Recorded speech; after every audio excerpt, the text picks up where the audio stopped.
Okay fine, praise the lord. Okay, 1 Timothy 6ನೇ ಅಧ್ಯಾಯ 12ನೇ ವಾಕ್ಯವನ್ನು ಓದೋಣ. 1 ತಿಮೋತಿ. ನಿತ್ಯ ಜೀವವೆಂಬ ಬಹುಮಾನ ಗಳಿಸಲು ವಿಶ್ವಾಸವೆಂಬ ಪಂದ್ಯದಲ್ಲಿ ಉತ್ತಮ ಓಟಗಾರನಾಗಿ ಓಡು. ಇದಕ್ಕಾಗಿಯೇ ದೇವರು ನಿನ್ನನ್ನು ಆರಿಸಿಕೊಂಡರೆಂಬುದನ್ನು ಮರೆಯಬೇಡ. ಈ ಗುರಿಯನ್ನು ಮುಂದಿಟ್ಟುಕೊಂಡೇ ನೀನು ಅನೇಕರ ಮುಂದೆ ವಿಶ್ವಾಸ ಪ್ರಮಾಣ ಮಾಡಿರುವೆ. Price the lord. ನಿತ್ಯ ಜೀವವೆಂಬ ಬಹುಮಾನವನ್ನು ಗಳಿಸಲು ವಿಶ್ವಾಸವೆಂಬ ಪಂದ್ಯದಲ್ಲಿ ಉತ್ತಮ ಓಟಗಾರನಾಗಿ ಓಡು. ಒಂದು ಪಂದ್ಯ ಇದ್ದಾಗ ಏನು ಹೇಳ್ತಾರೆ?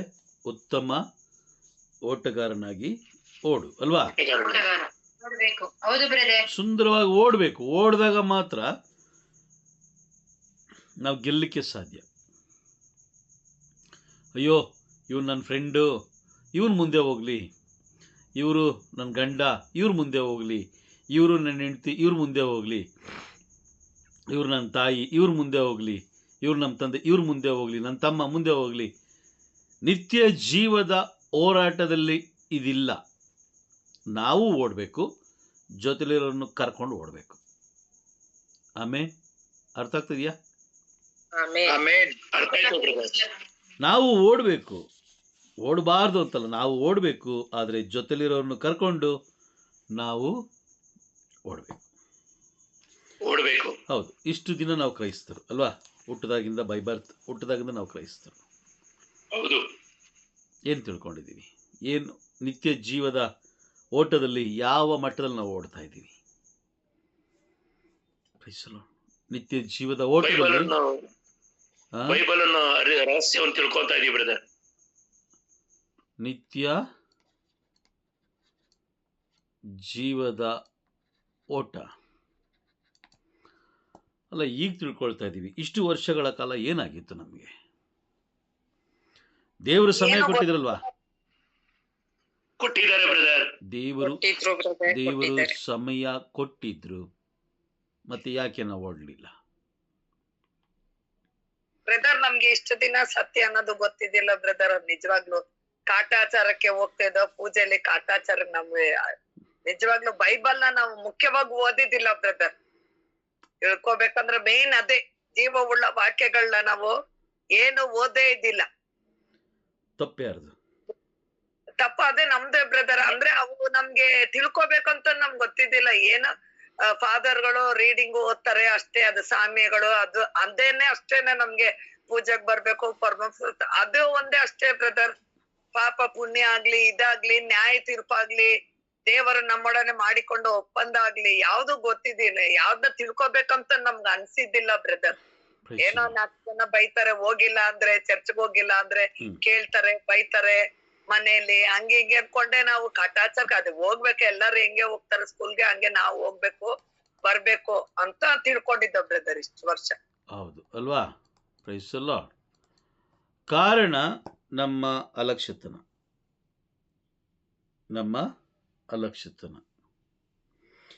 ಪ್ರಕಟಣೆ ಪುಸ್ತಕದಲ್ಲಿ ದೇವರು ಹೇಳ್ತಾರೆ, ಸರ್ವೇಶ್ವರ ಸ್ವಾಮಿ ಹೇಳ್ತಾರೆ, ಪ್ರಕಟಣೆ ಪುಸ್ತಕ 3ನೇ ಅಧ್ಯಾಯ ವಾಕ್ಯ 15 ಹಾಗೂ 16 ಓದಿ ಬೇಗ. 15 ಹಾಗೂ 16. ನಿನ್ನ ಕೃತ್ಯಗಳನ್ನು ನಾನು ಬಲ್ಲೆ. ನೀನು ತಣ್ಣಗೂ ಇಲ್ಲ ಬಿಸಿಯಾಗೂ ಇಲ್ಲ.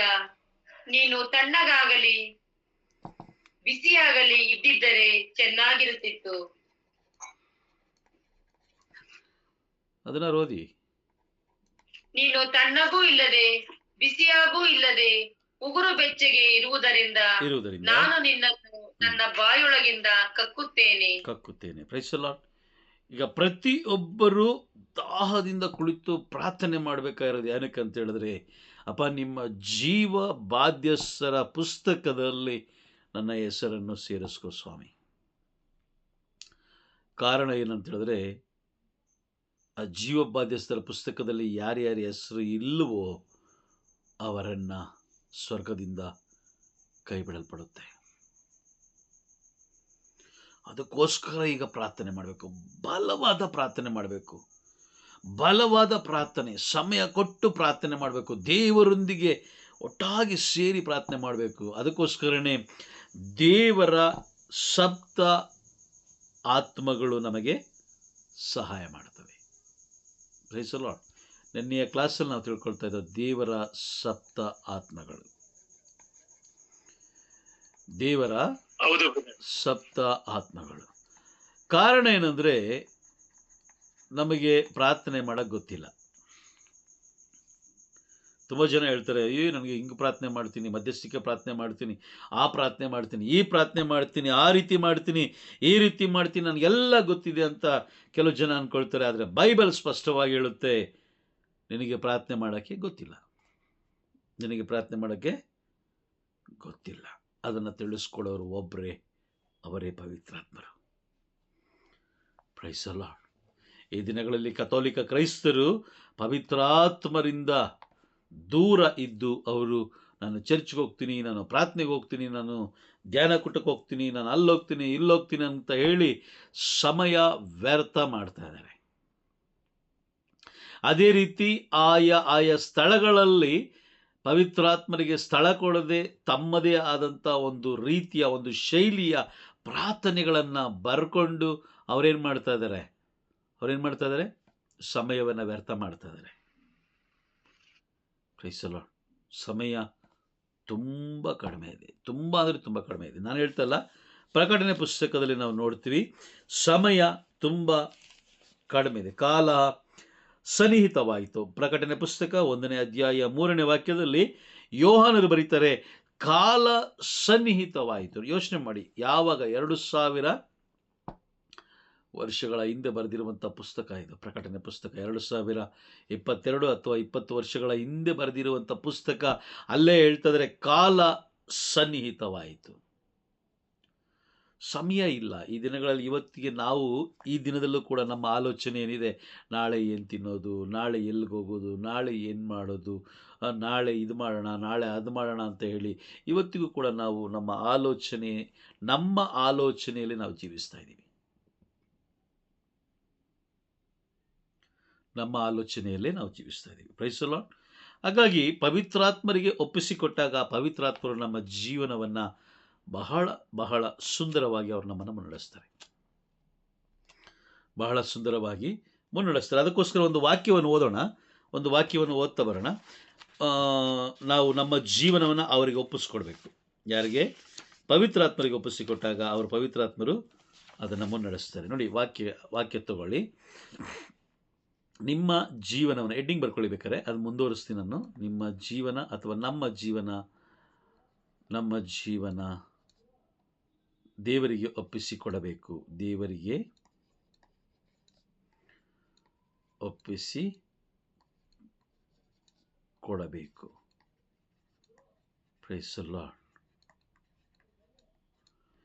ದೇವರಿಗೆ ಒಪ್ಪಿಸಿಕೊಟ್ಟಾಗ ಮಾತ್ರ ಅವರು ಸುಂದರವಾಗಿ ನಡೆಸ್ತಾರೆ. ಇಲ್ಲ ಅಂತೇಳಿದ್ರೆ ನಾವೇ ನಮ್ಮ ಜೀವನ ನಡೆಸ್ತೀವಿ ಅಂತ ಹೇಳಿದ್ರೆ ಅದು ಎಂದಿಗೂ ಸಾಧ್ಯವಾಗಲ್ಲ. ಜ್ಞಾನೋಕ್ತಿಗಳ ಗ್ರಂಥ ಪಾಯಿಂಟ್ ನಂಬರ್ 1, ಜ್ಞಾನೋಕ್ತಿ 16ನೇ ಅಧ್ಯಾಯ ವಾಕ್ಯ 3 ಓದಿ. ಜ್ಞಾನೋಕ್ತಿ 16:3. ನಿನ್ನ ಕಾರ್ಯಭಾರವನ್ನು ಸರ್ವೇಶ್ವರರಿಗೆ ವಹಿಸು, ಆಗ ಸಫಲವಾಗುವುದು ನಿನ್ನ ಯೋಜನೆಯು. ನಿನ್ನ ಕಾರ್ಯಭಾರವನ್ನು ಸರ್ವೇಶ್ವರನಿಗೆ ವಹಿಸು, ಆಗ ಸಫಲವಾಗುವುದು ನಿನ್ನ ಯೋಜನೆ. ಯಾಕಂದರೆ ನಿನ್ನ ಯೋಜನೆ ಏನು, ದೇವರ ಯೋಜನೆ ಏನು, ಆ ಎರಡು ಯೋಜನೆಗಳು ಒಂದಾದಾಗ ಮಾತ್ರ ಸಫಲ ಆಗೋದು. ಇಲ್ಲ ಅಂದರೆ ಸಫಲ ಆಗೋದಿಲ್ಲ. ಹೌದಾ? ಹೌದು, ಆಗಲ್ಲ. ನೋಡಿ, ಈಗ ನಿಮ್ಮ ಯಜಮಾನರು ಒಂದು ಜಾಗಕ್ಕೆ ಬರಕ್ಕೆ ಹೇಳ್ತಾರೆ, ಯಾವುದೋ ಒಂದು ಸ್ಥಳಕ್ಕೆ ಬರಕ್ಕೆ ಹೇಳ್ತಾರೆ. ನೀವು ಅಲ್ಲೋಗಿ ನಿಂತ್ಕೊ. ಯಾಕಂದರೆ ನಿಮಗೆ ಮೊಬೈಲ್ ಇಲ್ಲ, ತಿಳ್ಕೊಳ್ಳೋಣ, ಮೊಬೈಲ್ ಇಲ್ಲದ ಲೋಕ. ಅವ್ರು ಹೇಳ್ತಾರೆ, ಬಸ್ ಹಿಡ್ಕೊಂಡು ಇನ್ನೊಂದು ಕೆಲಸ ಮಾಡು, ಇಲ್ಲಿ ಕೆಂಗೇರಿಗೆ ಬಂದ್ಬಿಡು, ಕೆಂಗೇರಿಗೆ ಬಂದು ಇದೊಂದು ಜಾಗದಲ್ಲಿ ನಿಂತ್ಕೊ. ನಿಮ್ಮನ್ನು ಕಾಂಟ್ಯಾಕ್ಟ್ ಮಾಡಲಿಕ್ಕೆ ಒಂದೇ ಒಂದು ಏನಂತೇಳಿದ್ರೆ ಏನು ಹೇಳ್ತಾರೆ ಅದಕ್ಕೆ ಬಲವಾದ ಸಾಕ್ಷಿ ಅಂತ ಹೇಳಿದ್ರೆ ಅವ್ರು ಎಲ್ಲಿ ಹೇಳಿರ್ತಾರೋ ಅಲ್ಲೋಗಿ ನಿಂತ್ಕೊಳ್ಬೇಕು ಅಷ್ಟೇ. ಅಲ್ಲೋ ಲ್ಯಾಂಡ್ ಮಾರ್ಕ್. ನಾವು ಅವ್ರು ಹೇಳಿದ ಜಾಗದಲ್ಲಿ ಹೋಗಿ ನಿಂತ್ಕೊಂಡಾಗ ಅವರು ಅಲ್ಲಿ ನೇರವಾಗಿ ಅಲ್ಲಿಗೆ ಬರ್ತಾರೆ. ಆಗ ಇಬ್ಬರೂ ಸೇರಿ ಮುಂದಿನ ಕಾರ್ಯಕ್ರಮ, ಮುಂದಿನ ಪ್ರೋಗ್ರಾಮ್, ನೀವೆಲ್ಲಿ ಹೋಗಬೇಕು ಅಥವಾ ಏನು ಪರ್ಚೇಸ್ ಮಾಡಬೇಕು ಅದನ್ನು ಮಾಡ್ಬೋದು. ಅದನ್ನು ಬಿಟ್ಟು ಅವ್ರು ಹೇಳಿದ ಜಾಗ ಬಿಟ್ಟು ಒಂದು 3-4 ರಸ್ತೆ ಹಿಂದುಗಡೆ ಅಥವಾ ಮುಂದುಗಡೆ ಹೋಗಿ 1 ಕಿಲೋಮೀಟರ್ ಮುಂದುಗಡೆ ಹೋಗಿ ನಾವು ನಿಂತಿದ್ದೋ ಅಂತ ಹೇಳಿದ್ರೆ, ಇಲ್ಲ 1 ಕಿಲೋಮೀಟರ್ ನಾವು ಹಿಂದೆ ಹೋಗಿ ನಿಂತ್ಕೊಂಡಿದ್ದೋ ಅಂತ ಹೇಳಿದ್ರೆ ಭೇಟಿಯಾಗಲಿಕ್ಕೆ ಸಾಧ್ಯನಾ? ಭೇಟಿಯಾಗಲಿಕ್ಕೆ ಸಾಧ್ಯನಾ? ಸಾಧ್ಯ ಇಲ್ಲ. ಸಾಧ್ಯ ಇಲ್ಲ. ಯೆಶಾಯ ಪ್ರವಾದಿಯ ಗ್ರಂಥ 55ನೇ ಅಧ್ಯಾಯ 8ನೇ ವಾಕ್ಯದಲ್ಲಿ ಸರ್ವೇಶ್ವರ ಸ್ವಾಮಿ ಸ್ಪಷ್ಟವಾಗಿ ಹೇಳ್ತಾ ಇದ್ದಾರೆ, ನಿಮ್ಮ ಆಲೋಚನೆಗಳೇ ಬೇರೆ, ನನ್ನ ಆಲೋಚನೆಗಳೇ ಬೇರೆ. ನಿಮ್ಮ ಮಾರ್ಗಗಳೇ ಬೇರೆ, ನನ್ನ ಮಾರ್ಗಗಳೇ ಬೇರೆ. ಅದಕ್ಕೋಸ್ಕರನೇ ನಮ್ಮ ಜೀವನದ ಭಾರವನ್ನು, ನಮ್ಮ ಜೀವನವನ್ನು ಪ್ರಭುವಿಗೆ ಒಪ್ಪಿಸಿಕೊಟ್ಟಾಗ ಪವಿತ್ರಾತ್ಮರಿಗೆ ಚೆನ್ನಾಗಿ ಗೊತ್ತಿದೆ ನಮಗೆ ಈ ದಿನ ಏನು ಬೇಕು, ಈ ದಿನ ನಮಗೇನು ಬೇಕು. ಒಂದು ಅಪಾಯ ಆಗ್ತಾ ಇದೆ, ಅಪಾಯದ ಅರಿವು ನಮಗೆ ಗೊತ್ತಿರೋದಿಲ್ಲ, ಆದರೆ ಪವಿತ್ರಾತ್ಮರಿಗೆ ಗೊತ್ತಿರುತ್ತೆ.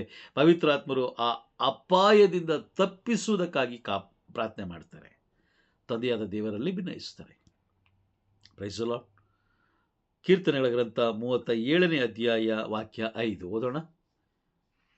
ಪ್ರಭುವಿಗೆ ಬಿಡು ಜೀವನ ಯಾತ್ರಾ ಚಿಂತೆಯನ್ನು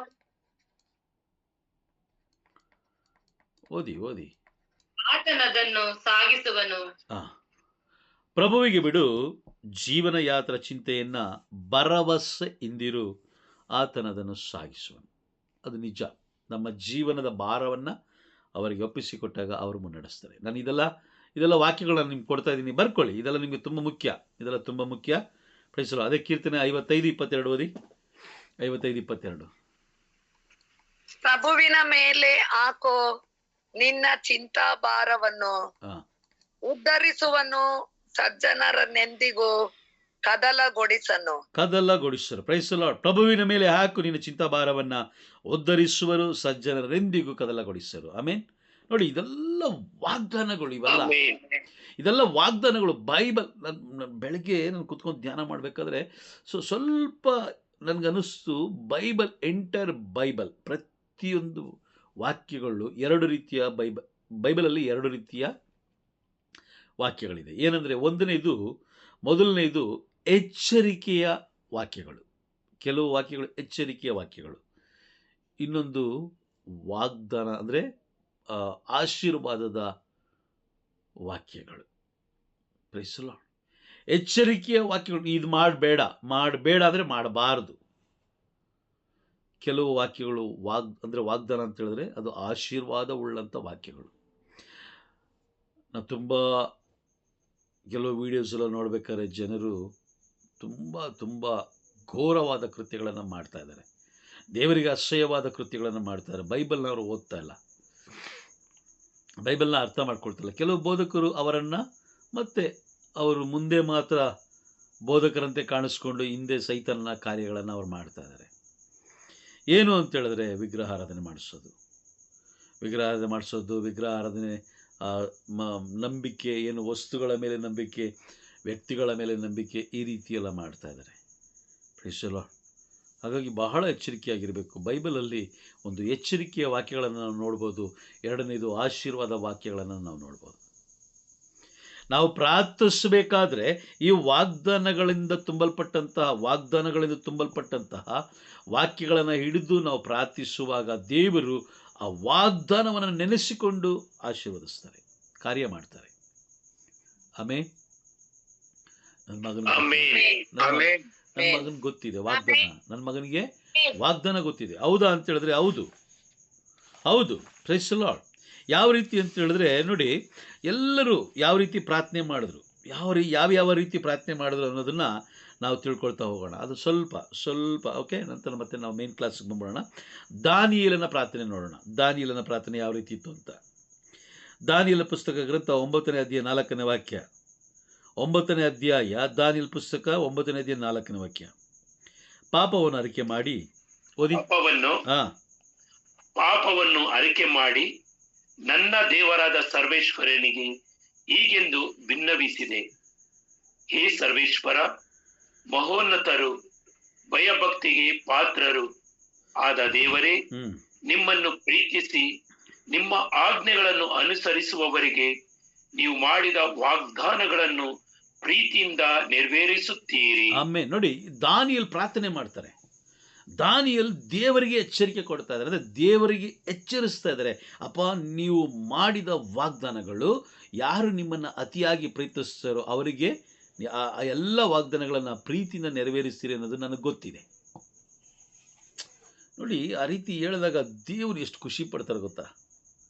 ನನ್ನ ಮಗನಿಗೆ ವಾಗ್ದಾನಗಳು ಗೊತ್ತಿದೆ. ಅದೇ ರೀತಿ ಅಬ್ರಹಾಮನಿಗೆ ಒಂದು ವಿಶ್ವಾಸದ ಒಂದು ಪರೀಕ್ಷೆ ಆಗುತ್ತೆ. ಆ ಪರೀಕ್ಷೆ ಆದಾಗ ಅಬ್ರಹಾಮ ಯೆಹೋವ ಈರೇ ಅಂತ ಕರೀತಾರೆ, ದೇವರನ್ನು ಯೆಹೋವ ಈರೇ ಅಂತ ಕರೀತಾರೆ. ಕಾರಣ ಏನಂತ ಹೇಳಿದ್ರೆ, ಎಲ್ಲವನ್ನು ಒದಗಿಸುವ ದೇವರು ನನ್ನ ದೇವರು, ಅಷ್ಟು ವಿಶ್ವಾಸ. ಯೆಹೋವ ಈರೇ ಎಲ್ಲವನ್ನು ಒದಗಿಸುವ ದೇವರು, ಎಲ್ಲವನ್ನು ಒದಗಿಸ್ತಾರೆ. ಕೆಲವು ಟೈಮಲ್ಲಿ ನಾವೇನು ಮಾಡ್ತೀವಿ ಅಂತ ಹೇಳಿದ್ರೆ, ಏನೋ ಒಂದು ಕಾರ್ಯದಲ್ಲಿ ತಗೊಳಕೊಳ್ತೀವಿ, ಅಥವಾ ಏನೋ ಒಂದು ಕುಟುಂಬದಿರ್ಬೋದು, ಆಫೀಸ್ ಇರ್ಬೋದು, ಮತ್ತು ಬೇರೆ ಬೇರೆ ಲೋಕದಿರ್ಬೋದು, ಮತ್ತು ಚರ್ಚದಿರ್ಬೋದು, ಯಾವುದೇ ಸಮಸ್ಯೆಗಳು ಬಂದಾಗ ನಾವು ತಲೆ ಮೇಲೆ ಕೈ ಇಟ್ಕೊಳ್ತೀವಿ. ಹಿಂಗೆ, ಅಯ್ಯೋ ಏನಪ್ಪ ಮಾಡೋದು, ಏನು ಮಾಡೋದು, ಹಿಂಗೆ ಮಾಡೋಣ, ಈ ರೀತಿ ಮಾಡೋಣ. ನೀವು ಈ ರೀತಿ ಆಲೋಚನೆ ಮಾಡ್ತಾ ಇರಬೇಕಾದ್ರೆ ಸೈತಾನ ಪಕ್ಕದಲ್ಲಿ ಕುಳಿತುಕೊಂಡು ಇನ್ನೊಂದು ಆಲೋಚನೆ ಕೊಡ್ತಾ ಇರ್ತಾನೆ. ನೀನು ಈ ರೀತಿ ಮಾಡು, ಬಿಡಬೇಡ ಅವ್ರನ್ನ. ನೀನು ಈ ರೀತಿ ಮಾಡೋ, ಬಿಡಬೇಡ ಅವ್ರನ್ನ. ಅಯ್ಯೋ, ನಿನ್ನ ಕೈಲಿ ಆಗಲ್ಲ, ಬಿಟ್ಟುಬಿಡು. ಅಯ್ಯೋ, ನೀನು ಈ ಥರ ಎಲ್ಲ ಆಗಿದ್ಮೇಲೆ ನೀನು ಬದುಕಿದೀಯಾ, ಸತ್ತೋಗು.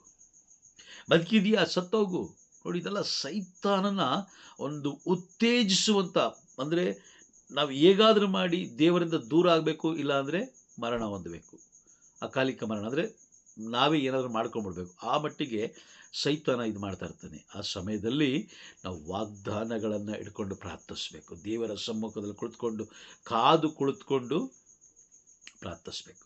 Price the lord. ನೋಡಿ, ನಾವು ಚಪಾತಿ ಮಾಡ್ತೀವಿ ಅಲ್ವಾ, ಮನೆಗಳಲ್ಲಿ, ಕುಟುಂಬಗಳಲ್ಲಿ ಚಪಾತಿ ಮಾಡ್ತೀವಿ.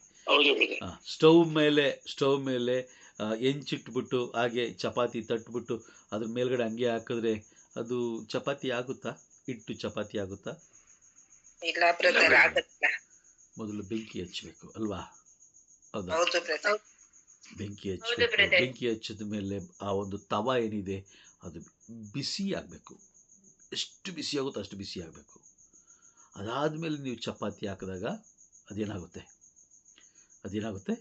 ಚಪಾತಿ ಬೇಯುತ್ತೆ ಅಲ್ವಾ? ನಾವೇನು ಮಾಡ್ತೀವಿ ಅಂತ ಹೇಳಿದ್ರೆ, ನೋಡಿ, ನಾವೇನು ಮಾಡ್ತೀವಿ? ಪಿತನ ಸುತನ ಪವಿತ್ರ ನಾಮದಲ್ಲಿ ಆಮೇಲೆ ಸ್ವರ್ಗದಲ್ಲಿ ನಮ್ಮ ತಂದೆ ನಿಮ್ಮ ನಮೋ ಮರಿಯ ಅವರ ಪ್ರಸಪ್ಪಣೆ ಕರ್ತನ ನಿಮ್ಮನೆ ಅಪ್ಪ, ಹಿಂಗಾಯ್ತು, ಇದಾಯ್ತಪ್ಪ, ಅದು ಬೇಕಪ್ಪ, ಇದು ಬೇಕಪ್ಪ, ಓಕೆಪ್ಪ, ನನ್ನ ಟೈಮ್ ಆಯ್ತು, ಬರ್ತೀನಪ್ಪ, ಬಾಯಪ್ಪ, ಅಷ್ಟೇ ಮುಗೀತು. 3 ನಿಮಿಷದಲ್ಲಿ ನಮ್ಮ ಪ್ರಾರ್ಥನೆ ನಾವು ಮುಗಿಸ್ತೀವಿ. 3 ನಿಮಿಷದಲ್ಲಿ ನಾವು ಪ್ರಾರ್ಥನೆ ಮುಗಿಸ್ತೀವಿ. Price the lord. ಎಷ್ಟೇ ಸಮಸ್ಯೆ ಇರಲಿ, ಎಷ್ಟೇ ವೇದನೆ ಇರಲಿ, ಎಷ್ಟೇ ದುಃಖ ಇರಲಿ, ಎಷ್ಟೇ ಯಾವುದೇ ರೀತಿಯಾದ ರೋಗ ಇರಲಿ, ಮೊದಲು ನಾವು ದೇವರನ್ನು ಹೊಗಳಬೇಕು, ದೇವರನ್ನು ಮಹಿಮೆ ಪಡಿಸಬೇಕು. ದೇವರನ್ನು ಮಹಿಮೆ ಪಡಿಸಿ ಸ್ತುತಿ ಮಾಡಿ ದಹಿಸುವ ಅಗ್ನಿಯಾದ ಪವಿತ್ರಾತ್ಮನಿಂದ ತುಂಬಲ್ಪಡಬೇಕು. ತುಂಬದ ಮೇಲೆ ವಾಗ್ದಾನಗಳ ಹಿಡಿದು ಪ್ರಾರ್ಥಿಸುವಾಗ ಆ ವಾಗ್ದಾನಗಳನ್ನು ದೇವರು ಬಹಳ ಪ್ರೀತಿಯಿಂದ ನೆರವೇರಿಸ್ತಾರೆ. ಆಮೇಲೆ ಪರೀಕ್ಷೆ ಮಾಡಿ ನೋಡಿ, ಬೇಕಾದ್ರೆ ಪರೀಕ್ಷೆ ಮಾಡಿ. ದೇವರು ಮಾಡಿದ ವಾಗ್ದಾನಗಳನ್ನು ನೆರವೇರಿಸ್ತಾರೆ ಇವಾಗ ಪರೀಕ್ಷೆ ಮಾಡಿ ನೋಡಿ. ಪರೀಕ್ಷೆ ಮಾಡಿ, ದೇವರು ನೆರವೇರಿಸ್ತಾರೆ. ಅದಕ್ಕೆ ಸಾಕ್ಷಿ ನಾನೇ. Praise the lord. ಅಬ್ರಹಾಮನ ಪ್ರಾರ್ಥನೆ, ಆದಿಕಾಂಡ 22ನೇ ಅಧ್ಯಾಯ 14ನೇ ವಾಕ್ಯದಲ್ಲಿ ಅಬ್ರಹಾಮ ಈಸಕನ ಬಲಿ ಕೊಡಲಿಕ್ಕೆ ಹೋದಾಗ ಅಲ್ಲಿ ಅನೇಕ ಕಾರ್ಯಗಳು ನಡೆಯುತ್ತೆ. ಅದಾದಮೇಲೆ ಕೊನೆಯಲ್ಲಿ ಅಬ್ರಹಾಮ ಹೇಳ್ತಾರೆ, ಆ ಕುರಿಮರಿಯನ್ನು ಬಲಿ ಕೊಟ್ಟ ಮೇಲೆ ಹೇಳ್ತಾರೆ, ಯೆಹೋವ ಈರೇ, ನನ್ನ ದೇವರು ಸಕಲವನ್ನು ಒದಗಿಸುವ ದೇವರು. ನೀವು ಯಾವುದೇ ಸಮಸ್ಯೆಯಲ್ಲಿರಿ, ಯಾವುದೇ ಚಿಂತೆಯಲ್ಲಿರಿ, ಯಾವುದೇ ಬಾಧೆಯಲ್ಲಿರಿ, ಎಲ್ಲವನ್ನ ದೇವರು ಒದಗಿಸ್ತಾರೆ. ಆಮೇಲೆ ಅದಾದ್ಮೇಲೆ ಯಾಕೋಬನ ಪ್ರಾರ್ಥನೆ ನೋಡೋಣ. ಅಬ್ರಹಾಮನ ಮೊಮ್ಮಗ ಯಾಕೋಬ. ಅಬ್ರಹಾಮ, ಇಸಾಕ, ಯಾಕೋಬನ ಪ್ರಾರ್ಥನೆಯನ್ನು ನೋಡೋಣ. ಯಾಕೋಬನ ಪ್ರಾರ್ಥನೆ ಆದಿಕಾಂಡ 32ನೇ ಅಧ್ಯಾಯ ವಾಕ್ಯ 9ರಿಂದ 10. ಆದಿಕಾಂಡ 32ನೇ ಅಧ್ಯಾಯ ಓದಿ. ಯಾಕೋಬನು ದೇವರನ್ನು ಹೀಗೆಂದು ಪ್ರಾರ್ಥಿಸಿದನು, ಸ್ವಾಮಿ ಸರ್ವೇಶ್ವರ, ನನ್ನ ತಂದೆ ತಾತಂದಿರಾದ ಈಸಾಕ ಅಬ್ರಹಾಮರ ದೇವರೇ, ಸ್ವಂತ ನಾಡಿಗೆ ಬಂದು ಬಳಗದವರ ಬಳಿಗೆ ಹಿಂದಿರುಗಬೇಕೆಂದು ನನಗೆ ನೀವೇ ಆಜ್ಞಾಪಿಸಿದ್ದೀರಿ. ನಿನಗೆ ಒಳ್ಳೆಯದನ್ನೇ ಮಾಡುತ್ತೇನೆ ಎಂದು ವಾಗ್ದಾನ ಮಾಡಿದವರು ನೀವೇ ಅಲ್ಲವೇ? 10. ದಾಸನಾದ ನನ್ನ ಮೇಲೆ ಎಷ್ಟೋ ಪ್ರೀತಿಯನ್ನಿಟ್ಟು ನಿಮ್ಮ ವಾಗ್ದಾನಗಳನ್ನು ನೆರವೇರಿಸಿದ್ದೀರಿ. ನಾನು ಅದಕ್ಕೆ ಕೇವಲ ಅಪಾತ್ರನು. ನಾನು ಮೊದಲು ಈ ಜೋರ್ಡಾನ್ ನದಿಯನ್ನು ದಾಟಿದಾಗ ನನಗಿದ್ದುದು ಒಂದು ಊರುಗೋಲು ಮಾತ್ರ. ಈಗ 2 ಪರಿವಾರಗಳಿಗೆ ಒಡೆಯನಾಗಿದ್ದೇನೆ. ನೋಡಿ, ಸಾಕು ಸಾಕು. ಇಲ್ಲಿ ನೋಡಿ, 9ನೇ ವಾಕ್ಯದಲ್ಲಿ ಯಾಕೋಬ ಪ್ರಾರ್ಥನೆ ಮಾಡ್ತಾರೆ. ಸ್ವಾಮಿ ಸರ್ವೇಶ್ವರ, ನನ್ನ ತಂದೆ ತಾತಂದಿರಾದ ಇಸಕ ಅಬ್ರಹಾಮರ ದೇವರೇ, ಸ್ವಂತ ನಾಡಿಗೆ ಬಂದು ಬಳಗದವರ ಬಳಿಗೆ ಹಿಂತಿರುಗಬೇಕೆಂದು ನನಗೆ ನೀವೇ ಆಜ್ಞಾಪಿಸಿದ್ದೀರಿ. ನಿನಗೆ ಒಳ್ಳೆಯದನ್ನೇ ಮಾಡುತ್ತೇನೆಂದು ವಾಗ್ದಾನ ಮಾಡಿದ್ದೀರಿ. ಅರ್ಥ ಆಯ್ತಾ? ವಾಗ್ದಾನ ಅಂದ್ರೆ ಅರ್ಥ ಆಯ್ತಾ ನಿಮ್ಗೆ? ಅರ್ಥ ಆಯ್ತಾ? ದೇವರು ವಾಗ್ದಾನ, ಆಶೀರ್ವಾದ ಕೊಡ್ತೀನಿ ಅಂತ ಹೇಳಿದ್ದೀರ, ಅದನ್ನು ನನಗೆ ಕೊಡಿ ಸ್ವಾಮಿ ಅಂತ ಕೇಳೋದು. ಮೊದಲು ಕುಳಿತುಕೊಳ್ಬೇಕು, ಒಂದು ಅರ್ಧ ಗಂಟೆ ಕುಳಿತುಕೊಂಡು ಧ್ಯಾನಿಸ್ಬೇಕು. ಮೊದಲು ಸುಮ್ಮನೆ ಏನೋ ಕಾಟಾಚಾರಕ್ಕೆ ಒಂದು ಪ್ರಾರ್ಥನೆ. ಯಾವ ವ್ಯಕ್ತಿ ವಾಗ್ದಾನಗಳನ್ನು ಹಿಡಿದು ಪ್ರಾರ್ಥಿಸ್ತಾನೋ, ನೋಡಿ, ದಾನಿಯೇಲನಿಗೆ ಬಂದಂಥ ಶೋಧನೆಗಳನ್ನು ದಾನಿಯೇಲ ಗೆದ್ರು, ಯಾಕೋಬನು ಗೆದ್ರು, ಅಬ್ರಹಾಮನು ಗೆದ್ರು. Price the lord.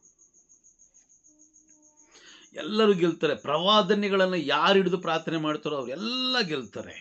ಆದರೆ ಲೋಕದ ಪ್ರಾರ್ಥನೆ, ಯಾವುದೋ ಒಬ್ಬ ವ್ಯಕ್ತಿ ಬರೆದಿದ್ದಾರೆ ಪ್ರಾರ್ಥನೆ, ಆ ಪ್ರಾರ್ಥನೆಗಳನ್ನು ಹಿಡ್ಕೊಂಡು ನಾನು ಪ್ರಾರ್ಥನೆ ಮಾಡ್ತೀನಿ ಅಂತ ಹೇಳಿದ್ರೆ ಖಂಡಿತವಾಗ್ಲೂ ಸಾಧ್ಯ ಇಲ್ಲ ಬ್ರದರ್, ಸಾಧ್ಯ ಇಲ್ಲ ಸಿಸ್ಟರ್, ಖಂಡಿತವಾಗ್ಲೂ ಸಾಧ್ಯ ಇಲ್ಲ. ಯಾಕೆಂದರೆ ನಿಮ್ಮನ್ನು ಉಂಟು ಮಾಡಿದ ದೇವರಿಗೆ ಚೆನ್ನಾಗಿ ಗೊತ್ತಿದೆ ನಿಮಗೆ ಯಾವ ಸಮಯದಲ್ಲಿ ಯಾವ ಅವಶ್ಯಕತೆ ಇದೆ ಅನ್ನೋದು ನಮಗೆ ಚೆನ್ನಾಗಿ ಗೊತ್ತಿದೆ. ದೇವರಿಗೆ ಚೆನ್ನಾಗಿ ಗೊತ್ತಿದೆ, ನಮಗಿಂತ ಜಾಸ್ತಿ ದೇವರಿಗೆ ಚೆನ್ನಾಗಿ ಗೊತ್ತಿದೆ. ನಮಗೆ ಗೊತ್ತಿಲ್ಲ, ಯಾಕಂದರೆ ಇವತ್ತು ರಾತ್ರಿ ನಾವು ಬದುಕ್ತೀವಲ್ಲೋ ನಮಗೆ ಗೊತ್ತಿಲ್ಲ, ಆದರೆ ನನ್ನ ದೇವರಿಗೆ ಗೊತ್ತಿದೆ ನಾವು ಬದುಕ್ತೀವೋ ಇಲ್ವೋ ಅಂತ. Price the lord. ವಾಗ್ದಾನಗಳನ್ನು ಒಂದು ಪುಸ್ತಕದಲ್ಲಿ ಬರ್ಕೊಳ್ಳಿ, ವಾಗ್ದಾನಗಳನ್ನು ಒಂದು ಪುಸ್ತಕದಲ್ಲಿ ಬರ್ಕೊಳ್ಳಿ. ಯೆಶಾಯ ಪ್ರವಾದಿ ಗ್ರಂಥ 41ನೇ ಅಧ್ಯಾಯ 10ನೇ ವಾಕ್ಯ ನೋಡಿ, ಅದೆಲ್ಲ ವಿಜಯ ಹಸ್ತದ ಆಧಾರ ಇದೆ ನಿಮಗೆ. ಆ ರೀತಿಯಾದ ವಾಕ್ಯಗಳನ್ನು, ಆಮೇಲೆ ವಿಮೋಚನೆ ಕಂಡ 14ನೇ ಅಧ್ಯಾಯ 14ನೇ ವಾಕ್ಯ, ಸರ್ವೇಶ್ವರ ಸ್ವಾಮಿ ನಿಮ್ಮ ಪರವಾಗಿ ಯುದ್ಧ ಮಾಡುವರು. ರೋಮನರಿಗೆ ಬರೆದ ಪತ್ರ 8ನೇ ಅಧ್ಯಾಯ 28ನೇ ವಾಕ್ಯ, 8:31. ಈ ರೀತಿ ಎಲ್ಲ ವಾಗ್ದಾನಗಳನ್ನು ಬರ್ಕೊಳ್ಳಿ. ಆ ವಾಗ್ದಾನಗಳನ್ನು ಒಂದು ಪುಸ್ತಕದಲ್ಲಿ ಬರ್ಕೊಂಡು ನೀವು ಪ್ರಾರ್ಥನೆ ಮಾಡುವಾಗ ಅದನ್ನು ನಿಮ್ಮ ಕಣ್ಮುಂದೆ ಹಿಡ್ಕೊಂಡು ನೀವು ಅದು ವಾಗ್ದಾನಗಳನ್ನು ಹಿಡ್ಕೊಂಡು ಪ್ರಾರ್ಥನೆ ಮಾಡಿ. ರೋಮನರಿಗೆ ಬರೆದ ಪತ್ರ 8ನೇ ಅಧ್ಯಾಯ 28ನೇ ವಾಕ್ಯ, ದೇವರನ್ನು ಪ್ರೀತಿಸುವವರಿಗೂ ದೇವರಿಂದ ಕರೆ ಹೊಂದಿದವರಿಗೂ ಸಕಲವು ಹಿತಕರವಾಗಿ ಪರಿಣಮಿಸುವುದೆಂದು ವಾಗ್ದಾನ ಮಾಡಿದ ದೇವರೇ, ಈ ಕುಟುಂಬಕ್ಕಾಗಿ ನಾನು ಪ್ರಾರ್ಥಿಸ್ತಾ ಇದ್ದೀನಿ. ಈ ಕುಟುಂಬದಲ್ಲಿರುವ ಎಲ್ಲ ಸಕಲವು ಒಳ್ಳೆಯದಾಗಬೇಕಂತ ಪ್ರಾರ್ಥನೆ ಮಾಡಿ. ವಾಗ್ದಾನ ಹಿಡಿದು ಪ್ರಾರ್ಥನೆ ಮಾಡಿ. ವಾಗ್ದಾನ ಹಿಡಿದು ಪ್ರಾರ್ಥಿಸಿದಾಗ ಅಲ್ಲಿ ಜಯ ಖಂಡಿತ ಉಂಟು. ಅದಕ್ಕೋಸ್ಕರ ನೋಡಿ, ವಾಗ್ದಾನಗಳಿಂದ ಬೇರ್ಪಡಿಸ್ತಾರೆ. ಕೆಲವು ಬೋಧಕರು ಬೈಬಲಿಂದ ನಿಮ್ಮನ್ನು ಬೇರ್ಪಡಿಸ್ತಾ ಇದ್ದಾರೆ ಅಂತ ಹೇಳಿದ್ರೆ ಖಂಡಿತವಾಗ್ಲೂ ಅವರು ಏನು ಹೇಳ್ತಾರೆ, ಅದಕ್ಕೆ ನೀವು ಆಸ್ಪದ ಕೊಡಬೇಡಿ. ಜ್ಞಾನವನ್ನು ಬಳಸಿ ಪವಿತ್ರಾತ್ಮರ ಅಭಿಷೇಕದಲ್ಲಿ ಕುಳಿತುಕೊಳ್ಳಿ. ಪವಿತ್ರಾತ್ಮರ ಇವ್ರು ಹೇಳ್ತಾರೋ ಸರಿ ಇದೆಯಾ, ಇವ್ರು ಏನು ತಿಳಿಸ್ಕೊಡ್ತಾರೋ ಸರಿ ಇದೆಯಾ, ನನಗೆ ತಿಳಿಸ್ಕೊಡಿ ಸ್ವಾಮಿ ಅಂತ ನೀವು ಪ್ರಾರ್ಥನೆ ಮಾಡ್ತಾ ಇರಿ. ಅಪ್ಪ ತಿಳಿಸ್ಕೊಡಿ ಅಂತೇಳಿ, ಅಪ್ಪ ಸ್ತೋತ್ರ ತಿಳಿಸ್ಕೊಡೋದಕ್ಕಾಗಿ ಸ್ತೋತ್ರ ಅಂತ ಒಂದು ಅರ್ಧ ಗಂಟೆ ಸ್ತೋತ್ರ ಮಾಡ್ತಾ ಇರಿ. ಆಗ ಪವಿತ್ರಾತ್ಮ ಹೇಳ್ತಾರೆ, ಬೇಡ, ಎದ್ದು ಹೋಗು, ಈ ಸ್ಥಳದಿಂದ ಎದ್ದು ಹೋಗು. ಯಾಕಂದರೆ ಅವನು ಲೋಕದ ವ್ಯಕ್ತಿ, ಅವನು ಲೋಕದ ಬೋಧಕ, ಪ್ರೈಸ್ ದಿ ಲಾರ್ಡ್. ಕೆಲವು ಜನ ಹೇಳ್ತಾರೆ 30 ಇದು ಮಾಡಿ, 30 ಅದು ಮಾಡಿ, ಇದು ಮಾಡಿ, ಅದು ಯಾವುದರಿಂದಲೂ ಏನೂ ಸಾಧ್ಯವಿಲ್ಲ. ಬಟ್ ವಾಗ್ದಾನಗಳಿಂದ ಎಲ್ಲವೂ ಸಾಧ್ಯ. ಹೌದು, ಯೇಸು ಸ್ವಾಮಿ ಹೇಳಿದ್ದಾರೆ. ಯೋಹಾನನ ಬರೆದ ಶುಭ ಸಂದೇಶ 15ನೇ ಅಧ್ಯಾಯ ವಾಕ್ಯ 7 ಓದೋಣ. ನೀನು ನನ್ನಲ್ಲಿಯೂ ನನ್ನ ವಾಕ್ಯವು ನಿಮ್ಮಲ್ಲಿಯೂ ನೆಲೆಗೊಂಡಿದ್ದರೆ ನೀವು ಏನು ಬೇಕಾದರೂ ಕೇಳಬಹುದು, ನಿಮಗದು ಸಿಗುವುದು. Praise the Lord. ಅಲ್ಲಿ ನೀನು ಅಂತ ಇದೆಯಾ ನೀವು ಅಂತ ಇದೆಯಾ ಬ್ರದರ್? ನೀವು ನೀನು ಅಂತ ಓದಿದ್ರಿ ಅಲ್ವಾ? ವಾಕ್ಯ ನೀವು ಹೌದು ಬ್ರದರ್. ವಾಕ್ಯ ಹುಷಾರ್, ಓದ್ಬೇಕಾದ್ರೆ ಹುಷಾರ್. ನೀವು ನನ್ನಲ್ಲಿಯೂ ನನ್ನ ವಾಕ್ಯವು ನಿಮ್ಮಲ್ಲಿಯೂ ನೆಲೆಗೊಂಡಿದ್ದರೆ ನೀವು ಏನು ಬೇಕಾದರೂ ಕೇಳ್ಬೋದು. ಏನು ಕೇಳ್ತೀರ ಹೇಳಿ ನೋಡೋಣ, ಏನು ಕೇಳ್ತೀರ? ಅಪ್ಪ ನನಗೆ ದುಡ್ಡು ಕೊಡಿ ಸ್ವಾಮಿ. ದುಡ್ಡಿಂದ ನೆಮ್ಮದಿಯಾಗಿರೋಕ್ಕಾಗುತ್ತಾ? ದುಡ್ಡಿದ್ರೆ ನೆಮ್ಮದಿಯಾಗಿರೋಕ್ಕಾಗುತ್ತಾ? ಇಲ್ಲ ಬ್ರದರ್. ಬ್ರದರ್, ಇವತ್ತು ನೀವು ಡ್ಯೂಟಿಯಿಂದ ಬರ್ತಾ ಇರ್ತೀರ ಅಂತ ತಿಳ್ಕೊಳ್ಳಿ. ನಾಳೆ ಡ್ಯೂಟಿಯಿಂದ ಬರ್ತಾ ಇರ್ತೀರಾ. ಬರಬೇಕಾದ್ರೆ ನಿಮಗೆ ರೋಡ್ ಪಕ್ಕದಲ್ಲಿ ಯಾವುದೋ ಒಂದು ಸೂಟ್ ಕೇಸ್ ಸಿಗುತ್ತೆ. ಆ ಸೂಟ್ ಕೇಸ್ ತೆಗೆದು ನೋಡಿದಾಗ ಸೂಟ್ ಕೇಸ್ ತುಂಬ ದುಡ್ಡಿದೆ. ಏನು ಮಾಡ್ತೀರಾ ಆಗ? ಕೈಯಲ್ಲಿ ರಾಜಾಭಿಷೇಕ ಎತ್ಕೊಂಡ್ಬರ್ತೀರಾ? ಭಯ ಅಲ್ವಾ? ಹೌದು. ಬಂದ ಮೇಲೆ ಅವತ್ತು ದಿನ ಪ್ರಾರ್ಥನೆ ಕುತ್ಕೊಂತೀರಾ? ಕುತ್ಕೊಳ್ಳಲ್ಲ ಬ್ರದರ್. ಆಗಲ್ಲ. ನೆಕ್ಸ್ಟ್ ಆಲೋಚನೆ ಬರುತ್ತೆ, ಏನ್ ಮಾಡೋದು. ಗೊತ್ತಾಯ್ತಾ? ದೇವರಿಂದ ನಿಮ್ಮನ್ನ ಬೇರ್ಪಡಿಸೋದು ಇದೇ ರೀತಿನೇ. ಕೆಲವು ಟೈಮಲ್ಲಿ ಪ್ರಾರ್ಥನೆ ಮಾಡುವ ಸಮಯದಲ್ಲಿ ಕೆಲವು ಜನ ಓಡಿ ಬರ್ತಾರೆ ನಿಮ್ಮನ್ನ ದಾರಿ ತಪ್ಪಿಸ್ಲಿಕ್ಕೆ. ಆಗ ಎಚ್ಚರವಾಗಿರ್ಬೇಕು. ನೋ, ಇದು ನನ್ನ ಮತ್ತೆ ದೇವರ ಮಿಲನದ ಸಮಯ. ಮಿಲನ ಅಂದ್ರೆ ಏನು? ನಾವಿಬ್ರು ಒಂದಾಗ್ತಾ ಇದ್ದೀವಿ.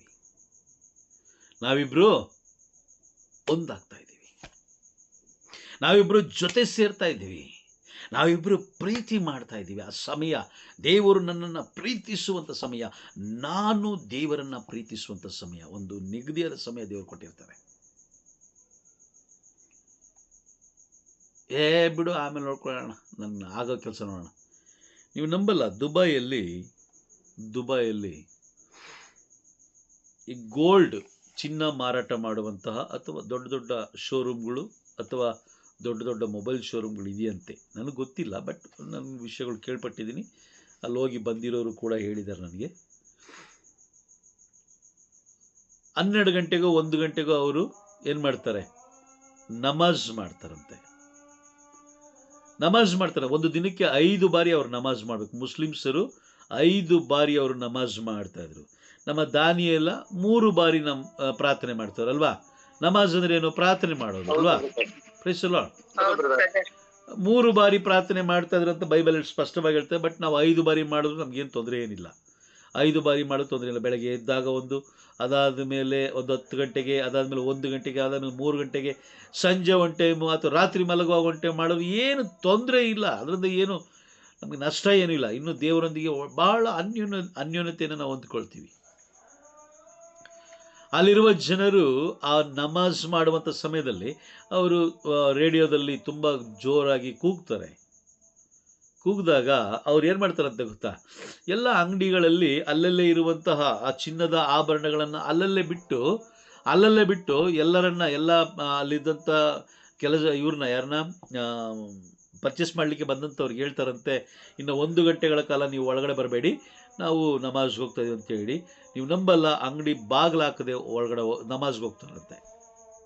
ಅಂಗಡಿ ಬಾಗಿಲು ಹಾಕದೆ ನಮಾಜ್ಗೆ ಹೋಗ್ತಾರಂತೆ. ನಾವು ಏನಾದ್ರು ಮಾಡ್ತೀವ ಆ ರೀತಿ? ನಮ್ಗೆ ಮಾಡ್ಲಿಕ್ಕೆ ಆಗುತ್ತಾ? Praise the lord.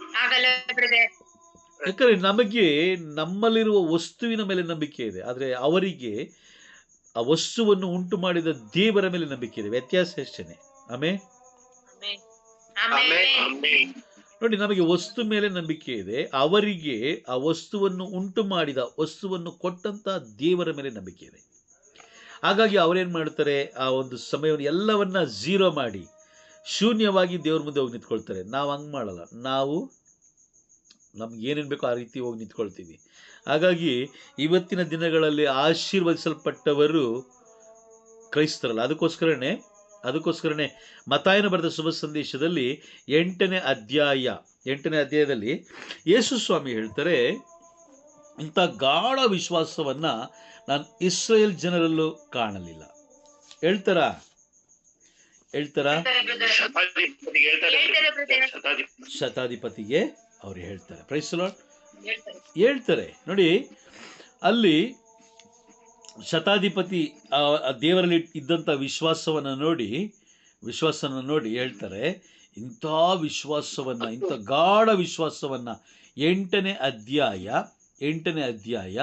10ನೇ ವಾಕ್ಯ ಅಲ್ಲಿ ಎರಡನೇ ಭಾಗದಲ್ಲಿ ನೋಡಿ, ಇಂಥ ಗಾಢ ವಿಶ್ವಾಸವನ್ನು ನಾನು ಇಸ್ರಾಯೇಲ್ ಜನರಲ್ಲೂ ಕೂಡ ಕಾಣಲಿಲ್ಲವೆಂದು ನಿನಗೆ ನಿಶ್ಚಯವಾಗಿ ಹೇಳುತ್ತೇನೆ. ನಿಶ್ಚಯ ಅಂದರೆ ಏನು? ಪ್ರಮಾಣ ಮಾಡಿ ಹೇಳ್ತೇನೆ. ನಿಜವಾಗಿ ಪ್ರಮಾಣ ಮಾಡಿ ನಿಜವಾಗ್ಲೂ ಹೇಳ್ತೇನೆ, ಸತ್ಯವಾಗ್ಲೂ ಹೇಳ್ತಾ ಇದ್ದೀನಿ ಅಲ್ವಾ? Praise the lord. ಹೌದು ಬ್ರದರ್. ಹಾಗಾಗಿ ನಮ್ಮ ಜೀವನ ಯಾವತ್ತೂ ಅಷ್ಟೇ ಪ್ರಾರ್ಥನೆ ಮಾಡಬೇಕಾದ್ರೆ ನಮ್ಮ ಮತ್ತು ದೇವರ ಮಧ್ಯದಲ್ಲಿರೋ ಪ್ರಾರ್ಥನೆ, ನಮಗೆ ಏನು ಅವಶ್ಯಕತೆ ಇದೆಯೋ, ನಮಗೆ ಏನು ಬೇಕಾಗಿದೆಯೋ ಅದನ್ನು ದೇವರು ಮುಂಚಿತವಾಗಿಯೇ ವಾಗ್ದಾನಗಳ ಮುಖಾಂತರ ಕೊಟ್ಟಿದ್ದಾರೆ. ನಮಗೆ ಭಯ ಉಂಟಾಗದಾಗ ಅದಕ್ಕೆ ಕೆಲವು ವಾಕ್ಯಗಳಿದೆ. ಯೆಶಾಯ ಪ್ರವಾದಿಯ ಗ್ರಂಥ 41ನೇ ಅಧ್ಯಾಯ 10ನೇ ವಾಕ್ಯ, ಆ ರೀತಿಯಾದ ವಾಕ್ಯಗಳನ್ನು ನಾವು ಬರೆದಿಟ್ಕೊಂಡು ಆ ವಾಕ್ಯಗಳನ್ನು ಓದ್ತಾ, ಯೆಶಾಯ ಪ್ರವಾದಿಯ ಗ್ರಂಥ 41ನೇ ಅಧ್ಯಾಯ 10ನೇ ವಾಕ್ಯದಲ್ಲಿ ನೀವು ವಾಗ್ದಾನ ಮಾಡಿದಿರಿ, ಹೆದರಬೇಡ ನಾನಿದ್ದೇನೆ ನಿನ್ನೊಂದಿಗೆ ಅಂತ ವಾಗ್ದಾನ ಮಾಡಿದ್ದೀರ ದೇವರೇ, ನೀವು ನನ್ನ ಜೊತೆಲಿ ಈ ಟೈಮಲ್ಲಿ ಬೇಕು ಸ್ವಾಮಿ, ನನ್ನ ಜೊತೆಲಿ ನೀವು ಇರಬೇಕು, ನನಗೆ ಭಯ ಆಗ್ತಾಯಿದೆ ಅಂತ ನೀವು ಪ್ರಾರ್ಥಿಸಿದಾಗ ಆ ವಾಗ್ದಾನಗಳನ್ನು ಮುಖಾಂತರ ದೇವರು ಏನು ಮಾಡ್ತಾರೆ? ರಕ್ಷಣೆ ಕೊಡ್ತಾರೆ, ಕಾರ್ಯ ಮಾಡ್ತಾರೆ. ಆಮೇಲೆ ಆಮೆನ್. ಕಾರ್ಯ ಮಾಡ್ತಾರೆ. ಈಗ ನಿಮ್ಮ ಬಳಿ ನೀವು ಮುಂಚಿತವಾಗಿ ಹೇಳಿರ್ತೀರ ಅಂತ ತಿಳ್ಕೊಳ್ಳಿ. ನನಗೆ ಮುಂಚಿತವಾಗಿ, ಈಗ ಉದಾಹರಣೆಗೆ ನಮ್ಮ ಲೀಮಾ ಸಿಸ್ಟರ್ ಹೇಳ್ತಾರೆ ಮುಂಚಿತವಾಗಿ, ಬ್ರದರ್ ನಾನು ನಿಮಗೆ ಬರುವ ವಾರ ಏನೋ ಒಂದು ವಸ್ತು ಕೊಡ್ತೀನಿ. ಓಕೆ, ಅದು ಪರ್ಟಿಕ್ಯುಲರ್ ಇರಲಿ, ಜಸ್ಟ್ ಒಂದು ಎಕ್ಸಾಂಪಲ್ ಹೇಳ್ತೀನಿ. ಏನೋ ಒಂದು ವಸ್ತು ಕೊಡ್ತೀನಿ ನಾನು ನಿಮಗೆ ಇಷ್ಟು ಗಂಟೆಗೆ ಅಂತ ಹೇಳಿರ್ತಾರೆ. ಬಟ್ ನಾನೇನು ಮಾಡ್ತೀನಿ, ಶನಿವಾರ ನಾನು ಅವ್ರಿಗೆ ಫೋನ್ ಮಾಡಿಬಿಟ್ಟು ಸಿಸ್ಟರ್ ನಾಳೆ ಏನೋ ಕೊಡ್ತೀನಿ ಅಂತ ಹೇಳಿದ್ರಿ,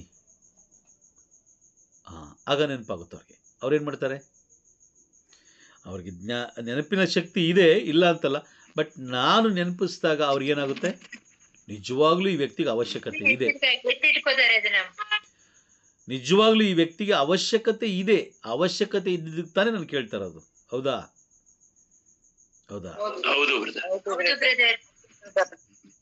ಅವ್ರು ಹೇಳಿ ಆಯಿತು, ಬಟ್ ನನಗೆ ಅವಶ್ಯಕತೆ ಇರೋ ಕಾರಣ ನಾನೇನು ಮಾಡ್ತಾ ಇದ್ದೀನಿ, ಮತ್ತೆ ಅದನ್ನು ನೆನಪಿಸ್ತಾ ಇದ್ದೀನಿ. ಸಿಸ್ಟರ್ ನೀವು ನಾಳೆ ಏನೋ ಕೊಡ್ತೀನಿ ಅಂತ ಹೇಳಿದ್ರಿ, ಮರಿಬೇಡಿ. ಆಗ ಅವ್ರೇನು ಮಾಡ್ತಾರೆ? ಆ ವಸ್ತುವನ್ನು ತೆಗೆದು ಜೋಪಾನವಾಗಿ ಇಟ್ಕೊಳ್ತಾರೆ. ಇದೇ ರೀತಿಯೇ ನಮ್ಮ ದೇವರು. ನಿಮಗೆ ಅವಶ್ಯಕತೆ ಇದ್ದಾಗ, ಅಪ್ಪ ನನಗೆ ಭಯ ಆಗ್ತದೆ, ಖಂಡಿತವಾಗ್ಲೂ ಅವರು ನಮ್ಮ ಜೊತೆಲಿರ್ತಾರೆ, ವಾಗ್ದಾನಗಳನ್ನು ಹಿಡಿದು ಪ್ರಾರ್ಥಿಸುವಾಗ. ನೋಡಿ, ಒಂದು ಸಾಮುವೇಲನ ಬಗ್ಗೆ ನಿಮಗೆ ಚೆನ್ನಾಗಿ ಗೊತ್ತಿದೆ ಅಲ್ವಾ? ಸಾಮುವೇಲನ ಬಗ್ಗೆ ಗೊತ್ತಿದೆ. ಸಾಮುವೇಲ ಯಾರು ಗೊತ್ತಾ? ಸಾಮುವೇಲ ಯಾರು?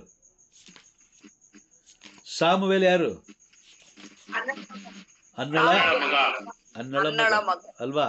ಅನ್ನಳ ಮಗ, ಒಬ್ಬ ಪ್ರವಾದಿ. ಕರೆಕ್ಟಾ? Price the lord. 1 ಸಾಮುವೇಲ 3ನೇ ಅಧ್ಯಾಯ 19ನೇ ವಾಕ್ಯವನ್ನು ಓದೋಣ. 1 ಸಾಮುವೇಲ 3ನೇ ಅಧ್ಯಾಯ 19ನೇ ವಾಕ್ಯ. ಸಾಮುವೇಲನು ದೊಡ್ಡವನಾಗುತ್ತಾ ಬಂದನು, ಸರ್ವೇಶ್ವರ ಅವನೊಡನೆ ಇದ್ದರು, ಆದುದರಿಂದಲೇ ಅವನು ಪ್ರವಾದನೆ ಮಾಡಿದವುಗಳಲ್ಲಿ ಒಂದು ತಪ್ಪಿ ಹೋಗಲಿಲ್ಲ. ನೋಡಿದ್ರ, ಒಂದು ತಪ್ಪಿ ಹೋಗಲಿಲ್ಲ. ಪ್ರವಾದನೆ ಅವ್ರು ಮಾಡಿದಾಗ ತಪ್ಪಿ ಹೋಗಲಿಲ್ಲ. ನಾಳೆ ಹಿಂಗಾಗುತ್ತೆ ಅಂತ ಪ್ರವಾದನೆ ಮಾಡ್ತಾರೆ, ಅದು ತಪ್ಪಿ ಹೋಗಲಿಲ್ಲ. Praise the lord. ಎಲ್ಲ ಪ್ರವಾದಿಗಳು ಪ್ರವಾದನೆ ಮಾಡಿರುವ ಪುಸ್ತಕನೇ ಇದು, ನಮ್ಮ ಕೈ ಕೊಟ್ಟಿದ್ದಾರೆ. ಇದನ್ನು ನಾವು ಎಷ್ಟು ಬೇಕಾದರೂ ಓಪನ್ ಮಾಡಿ ತಗೊಳ್ಬೋದು. ಆಮೇಲೆ ಜೀವಬಾಧ್ಯಸ್ಥರ ಪುಸ್ತಕ ಅದು. ಹಾಗಾಗಿ ನಾವೇನು ಮಾಡ್ತಾ ಇದ್ದೀವಿ, ಲೋಕದ ವ್ಯಕ್ತಿಗಳು ಬರೆದಿರುವಂಥ ಪುಸ್ತಕನ ಹಿಡ್ಕೊಂಡು ನಾವೇನು ಮಾಡ್ತೇವೆ? ಪ್ರತಿದಿನ ನಾವು ಓದ್ತಾ ಇದ್ದೀವಿ.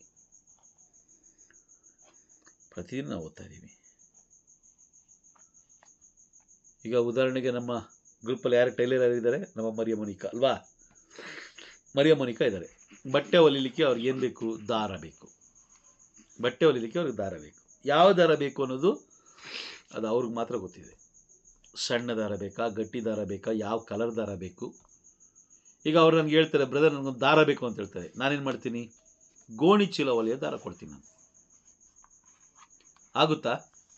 ಆಗುತ್ತಾ? ಆಗಲ್ಲ ಬ್ರದರ್. ಆಗೋದಿಲ್ಲ. ಟೈಮ್ ವೇಸ್ಟ್ ಆಯ್ತಾ? ಟೈಮ್ ವೇಸ್ಟ್ ಆಯ್ತಾ? ವೇಸ್ಟ್ ಆಯ್ತು. ಹೌದು ಬ್ರದರ್, ವೇಸ್ಟ್ ಆಯ್ತು. ಕಳೆದು ಹೋದ ಸಮಯ ಇದೆಯಲ್ಲ, ಮತ್ತೆ ಪಡೀಲಿಕ್ಕೆ ಸಾಧ್ಯವಿಲ್ಲ. ಅದಕ್ಕೋಸ್ಕರನೇ ಪವಿತ್ರಾತ್ಮರಿಂದ ನಾವು ತುಂಬಲ್ಪಟ್ಟಾಗ ಪವಿತ್ರಾತ್ಮರಿಗೆ ಚೆನ್ನಾಗಿ ಸ್ಪಷ್ಟವಾಗಿ ನಮಗೆ ತಿಳಿಸ್ಕೊಡ್ತಾರೆ, ಈ ಬಟ್ಟೆಗೆ ಈ ದಾರ ಹಾಕು, ಇದು ಇಷ್ಟೇ ಗಟ್ಟಿ ಇರುತ್ತೆ, ಇಷ್ಟು ದಿನ ಬಾಳಿಕೆ ಬರುತ್ತೆ, ಎಲ್ಲವೂ ಗೊತ್ತಿರೋದು ಪವಿತ್ರಾತ್ಮರು ಒಬ್ಬರಿಗೇನೆ. ಯಾವುದೇ ಮನುಷ್ಯನಿಗೆ ಗೊತ್ತಾಗಲ್ಲ. ಯಾವುದೇ ಎಷ್ಟೇ ದೊಡ್ಡ ಬೋಧಕನಿದ್ರು ಆತನಿಗೂ ಕೂಡ ಗೊತ್ತಿರೋದಿಲ್ಲ.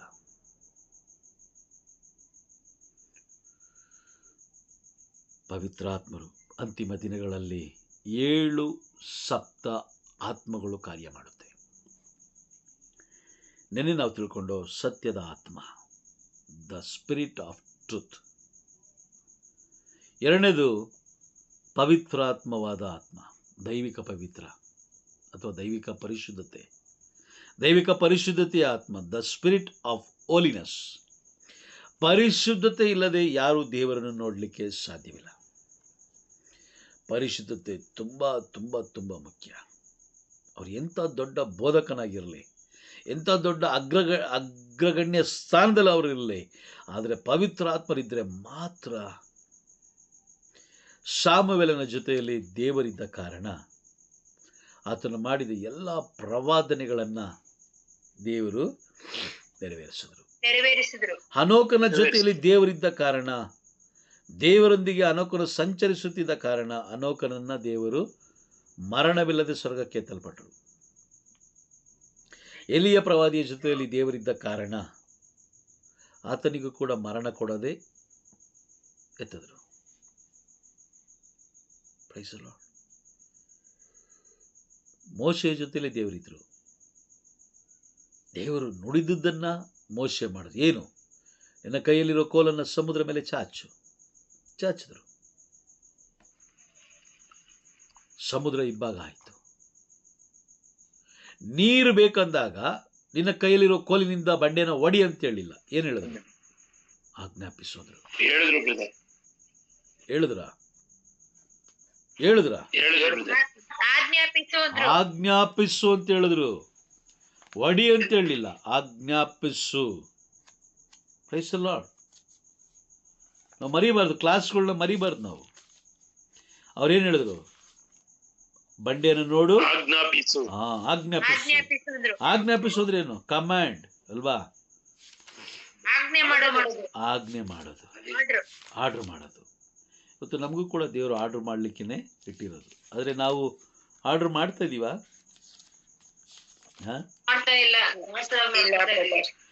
ಕಾರಣ ಏನಕ್ಕೆ ನಮ್ಗೆ ಆರ್ಡರ್ ಮಾಡಕ್ಕೆ ಆ ಪವರ್ ಇಲ್ಲ? ಯಾಕೆ ಹೇಳಿ ನೋಡೋಣ.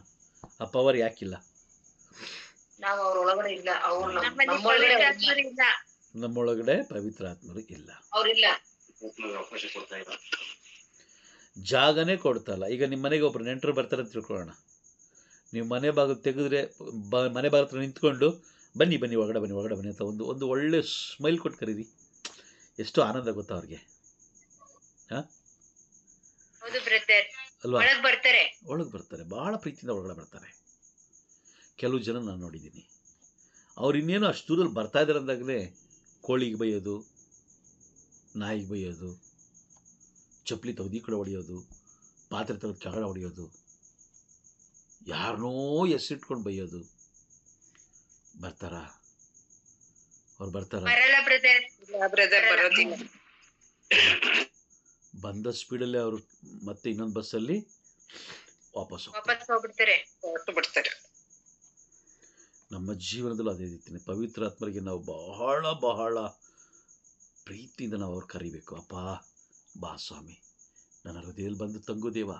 ನನಗೆ ಗೊತ್ತಿಲ್ಲ ಯಾವ ರೀತಿ ಪ್ರಾರ್ಥನೆ ಮಾಡಬೇಕು ಅನ್ನೋದು ನನಗೆ ಗೊತ್ತಿಲ್ಲ, ಯಾವ ರೀತಿ ಜೀವಿಸಬೇಕು ಅನ್ನೋದೇ ನನಗೆ ಗೊತ್ತಿಲ್ಲ ಸ್ವಾಮಿ. ನ್ಯಾಯ ತೀರ್ಪಿಗೆ ಯಾವ ರೀತಿ ನಾನು ಸಿದ್ಧತೆ ಆಗಬೇಕು ನನಗೆ ಗೊತ್ತಿಲ್ಲ. ನನಗೆ ತಿಳಿಸ್ಕೊಡಿ, ನನಗೆ ಕಲಿಸ್ಕೊಡಿ ಅಂತ ಹೇಳಿದಾಗ ಅವರು ತಿಳಿಸಿಕೊಡ್ತಾರೆ. ನಮ್ಮ ಜೊತೆ ಮಾತಾಡ್ತಾರೆ, ನಮ್ಮನ್ನು ನ್ಯಾಯ ತೀರ್ಪಿಗೆ ನಮ್ಮನ್ನು ಸಿದ್ಧತೆ ಮಾಡ್ತಾರೆ. Praise the lord. ಧರ್ಮಶಾಸ್ತ್ರ ಬೈಬಲ್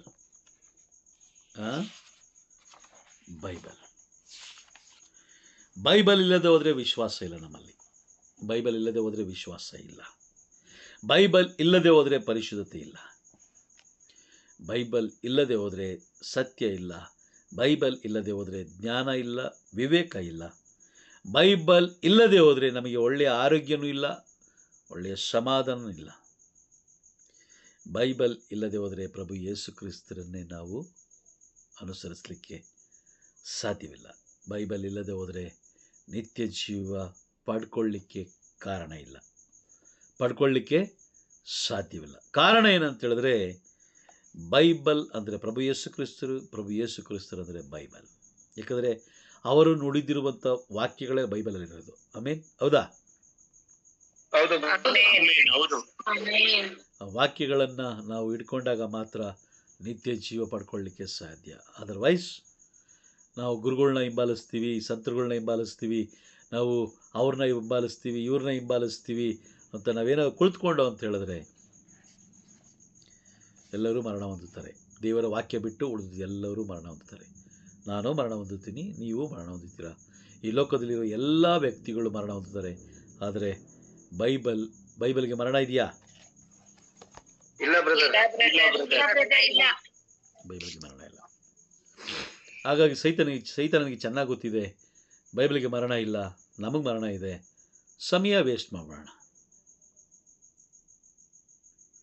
ಬೈಬಲಿಂದ ಇವನ್ನು ಬೇರೆಪಡಿಸಿ ಲೋಕದ ಪ್ರಾರ್ಥನೆಯಲ್ಲಿ ಮುಳುಗಿಸ್ಬಿಟ್ರೆ ಏನಾಯ್ತು?